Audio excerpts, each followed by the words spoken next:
Is assembled at the Rose Garden looking for a Blazers victory here in Portland, and we've got all the action for you on 2K Sports. For the Portland Trail Blazers, they come in off a good outing against the Hawks in Atlanta. And their performance, in a word, sensational. Doing everything right on both ends of the floor. You can see the dominance in the box score. And the major factor in that game, guys, the glass.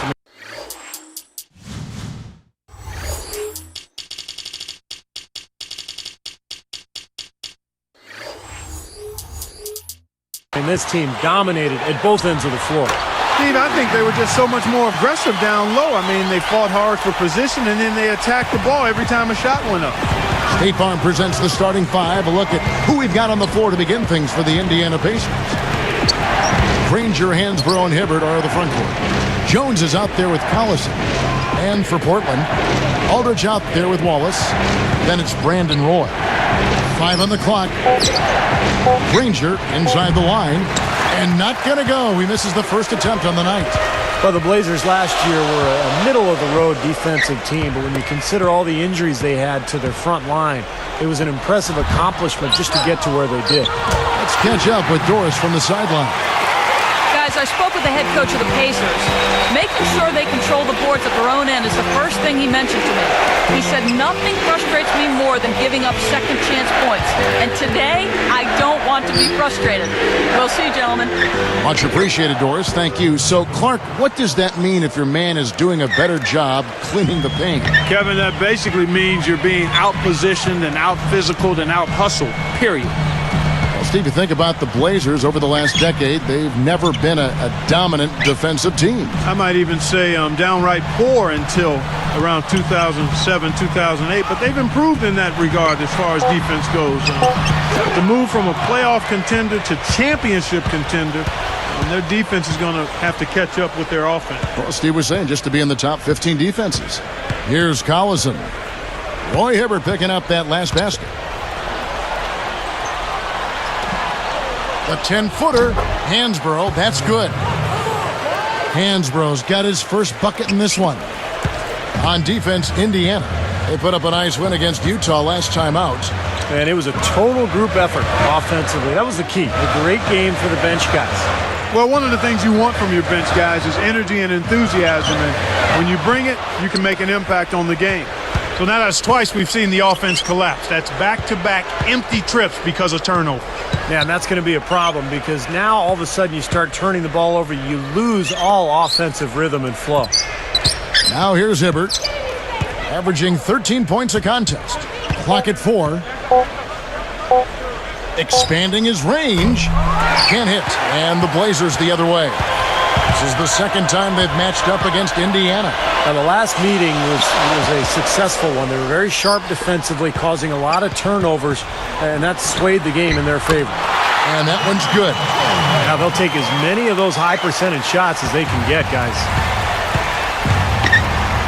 Collison kicks to Granger. Passes to Hansbrough. Granger with the ball. Coming off a stellar performance against Utah. Jones. He kicks to Collison. There's the triple. Shot misses. Portland leading.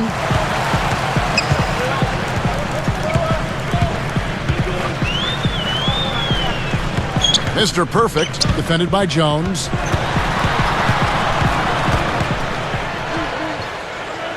Cool hands. Drills the three-pointer. He's got 7.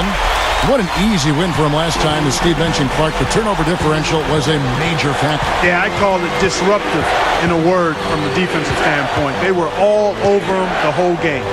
13 feet out. Hansbrough misses. Trailblazers leading by 5. Guys, a potent offense right now. Yeah, Kevin, really the offense is flowing quite nicely right now. Playing with a lot of confidence, just some self-assurance there. I like what we're seeing. And they're going to need more possessions like that one to try to extend this lead. And if they have possessions like that, guys, they'll continue to add to their margin and keep that pace going brisk. Backing down is Hibbert to end the run. And once again off the mark by Indiana. So it's Portland now, I'm just so impressed with the work Roy Hibbert has put in since his final year at Georgetown. He's lost a lot of weight. He's gotten himself in terrific condition, and he's a very skilled player down on the block. Roy passes to Aldridge. Mr. Perfect. He's covered by Collison. The shot is off. Great D that time from Collison. And Steve, you're right about Roy Hibbert. Last season got off to a hot start. He had lost about 25 pounds doing martial arts.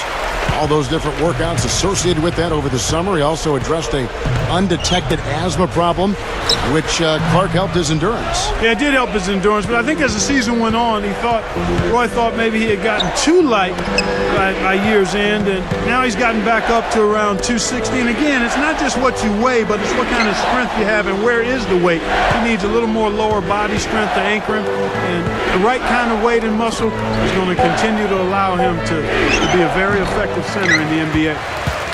And here are the Trailblazers. They lead by 7.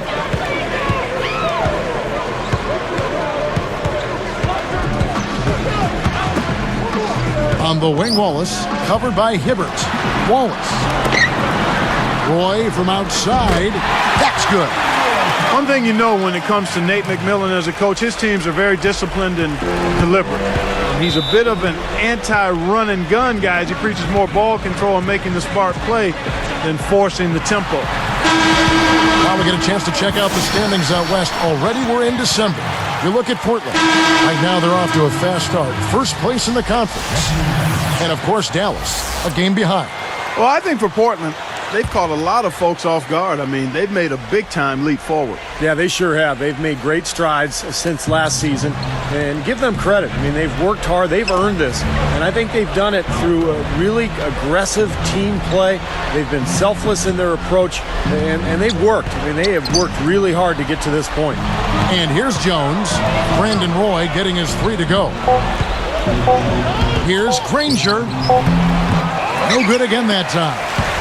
Going back to McMillan, Steve, that is a bit of how he played as a player. I mean, he also liked defense, too. I know that. Yeah, he was a tough player, smart, very heady point guard during his playing days, and really made his mark in Seattle playing under George Karl. He's one of Karl's all-time favorite players.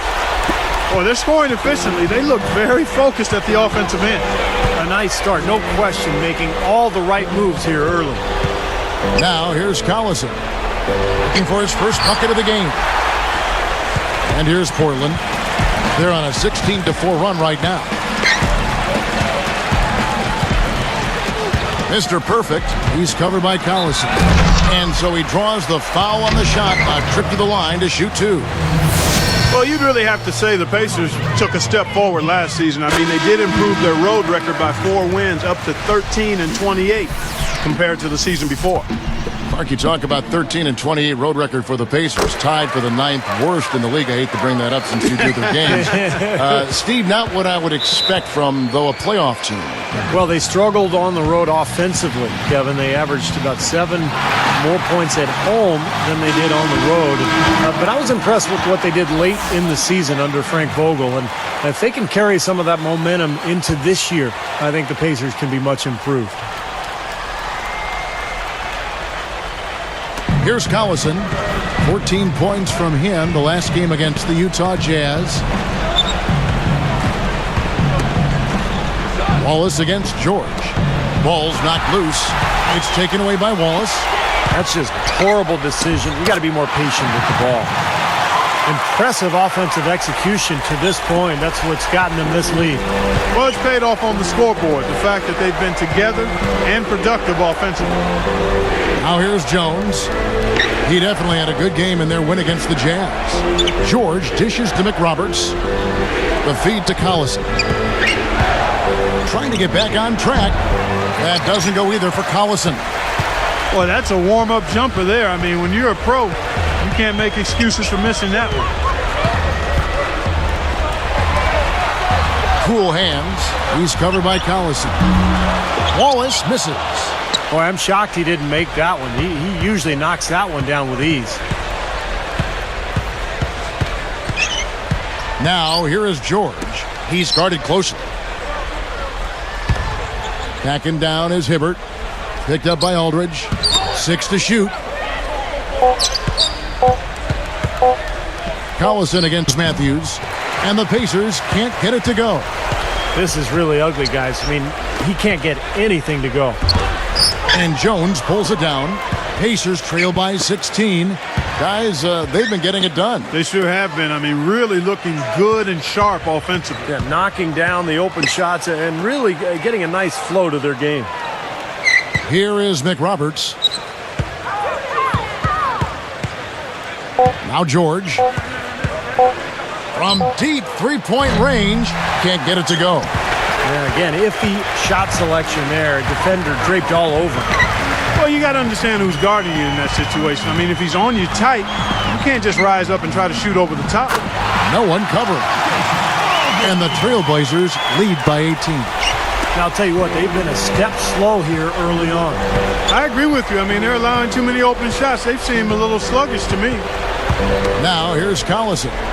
Still looking to get on the scoreboard. Will it go? Aldridge against Hibbert. Outside Collison. He feeds it to McRoberts.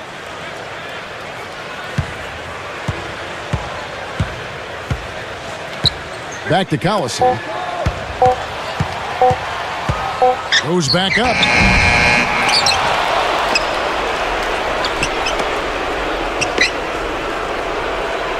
Now, here is George. Right now averaging 5 points a game. It's taken away by Wallace. Great hands down low. Gets the takeaway. And it's blocked. Pacers trail by 18.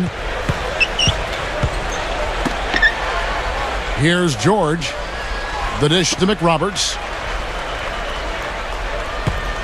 Picked up by Aldridge. And McRoberts kicks to George.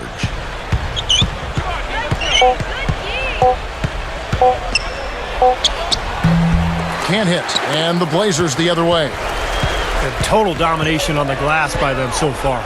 Well, the anticipation has been outstanding, exquisite. I mean, it seems like they've got an extra sense as to know where the ball is coming off. Great start here early on, but they've got to continue to play well to maintain that lead. Boy, I tell you what, really nice start for them here, guys. Getting after it at both ends of the floor, you got to like that. Now, here is George. Looking for his first bucket of the game. It's taken away by Wallace. They've been awfully casual with the ball here, guys. Too many mistakes. And 3 of them less than halfway through the first quarter, Steve. I mean, they've got to address that, and I think it's just a matter of concentration. And here's George. Feeds to Jones. Shot to end this cold run. And yes, sir, that one drops.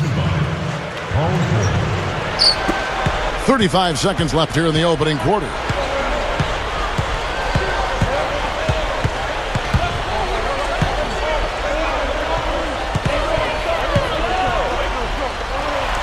Cool hands. Defended by George. Up with it. Uses both hands to slam it down. They built an early lead here, really pushing ahead. Well, they got a huge advantage, points in the paint, Steve, and they're attacking early, so taking advantage of scoring in close. Now, here's Collison. Averaging 14 points a game. Can't connect from 13 feet out. 1 second left. Cool hands. Got it off in time, but it's no good. And the buzzer sounds to end the first, and we've got a blowout underway here.